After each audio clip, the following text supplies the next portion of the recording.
há cerca de 5 anos. Eu tenho, né, o meu filho chama Samuel, hoje ele está com 9 anos, quando ele tinha 4. Eu viajei daqui para Brasília, minha família mora em Brasília, família do meu pai, e eu cheguei na casa da minha prima, onde nós íamos ficar hospedados, e estávamos arrumando o almoço, e o Samuel brincando com os cachorros. Ela criava vários cachorros, ele estava brincando com eles, e aí ele passou por mim e falou assim: mãe, faz um suco para mim. Não tinha. Eu falei: não, filho, faço. Ele passou por mim, com 5 minutos a cachorra retorna toda molhada. E na hora foi muito claro para mim, aconteceu alguma coisa com Samuel. Essa cachorra em específico era a única que nadava. E o Samuel estava brincando com ela. Jogava bolinha, ela pegava. Jogava bolinha, pegava. Ela era a mais carinhosa dos cachorros. Quando ela voltou, eu tive a certeza de que tinha acontecido alguma coisa. No entanto, eu não fui na direção da cachorra.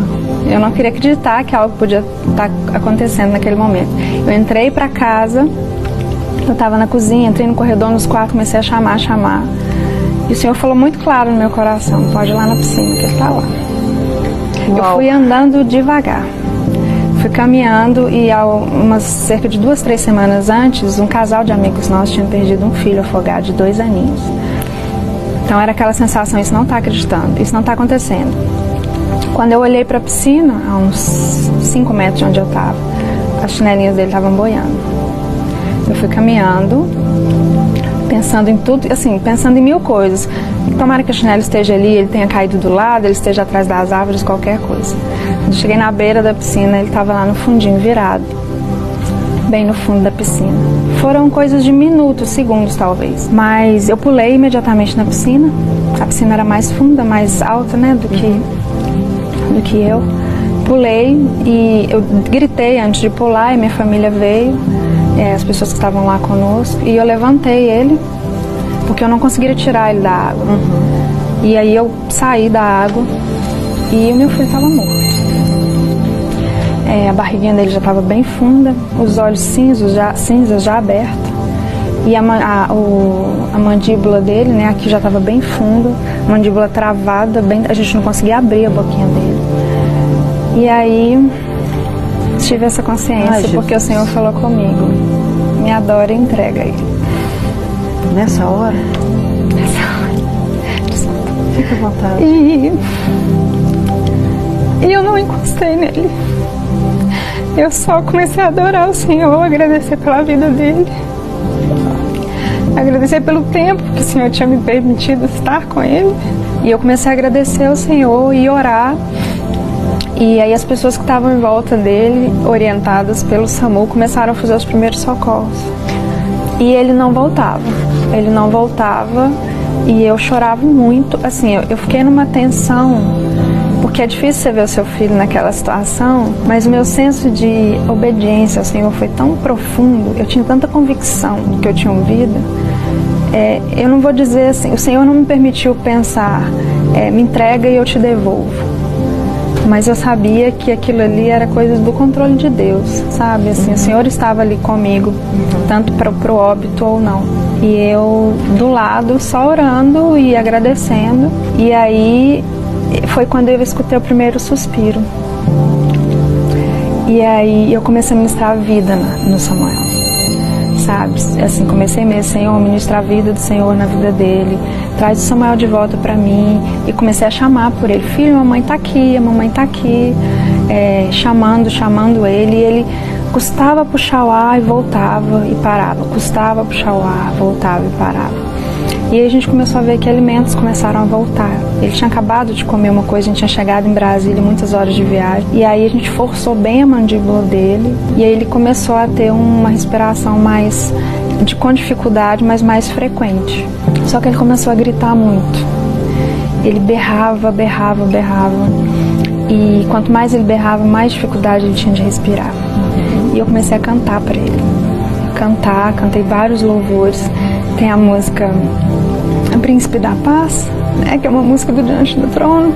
Eu cantava muito para ele quando ele estava na minha barriga, muito. E isso começou a acalmar ele. Só que com a questão de eu cantar para ele, o chefe da equipe falou assim, eu não tenho como levar essa criança sem a mãe. Ele falou assim, eu não sei o que ela está fazendo, mas eles precisam ir juntos.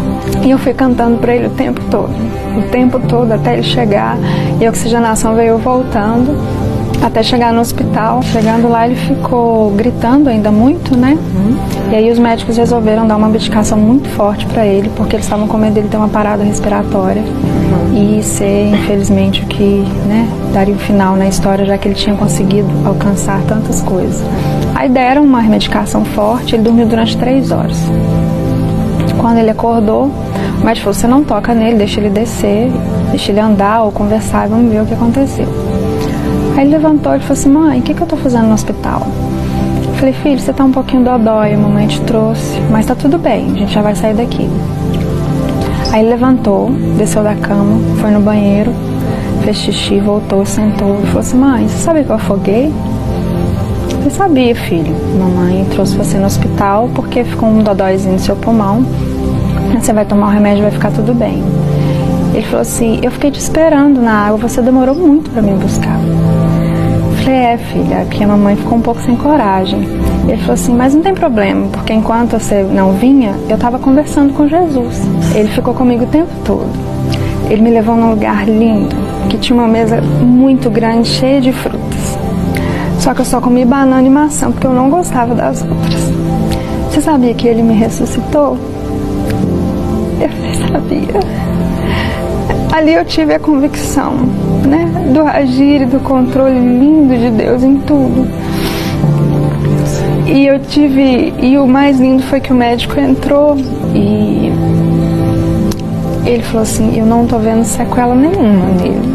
E ele contou vários detalhes dessa experiência dele. Ele falava assim, mãe, sabia que o rosto de Jesus brilha muito? Porque eu não consegui olhar para ele. Eu fiquei andando de mão dada com ele, mas eu não consegui olhar no rosto dele. Eu tive uma convicção muito grande da soberania de Deus. Eu me vi como agraciada, né, por ter recebido aquele milagre. Eu percebi claramente um propósito especial de Deus na vida de Samuel. E foi incrível tudo o que aconteceu. Enquanto eu estava lá com ele, veio uma mãezinha cristã, me abraçou, me beijou, orou por mim. E depois vieram me contar que ela tinha perdido o filho de afogamento no dia anterior. E assim, a minha vida foi outra depois disso. Foi outra com Samuel, foi outra com o Senhor, sabe? Eu não tenho como ter dúvida da existência de Deus. Hoje o Samuel está com quantos anos? Está com 9 anos. 9? É. E alguma coisa ficou desse? Nada, nenhuma sequela. Nada. Inclusive, quando ele ficou internado, isso foi numa sexta-feira. Aí no sábado à noite o médico falou comigo, olha, liga no seu trabalho, eu estava em Brasília, você vai ter que ficar aqui pelo menos uma semana. Ele está com pneumonia gravíssima nos 2 pulmões, foi uma bactéria que pegou. Eu não tenho a menor condição de liberar essa criança. Isso era por volta de 10 horas da noite, foi o último exame do plantão que ele fez. Quando eu cheguei no quarto no outro dia, 8, 10 horas da manhã, ele estava com a malinha pronta.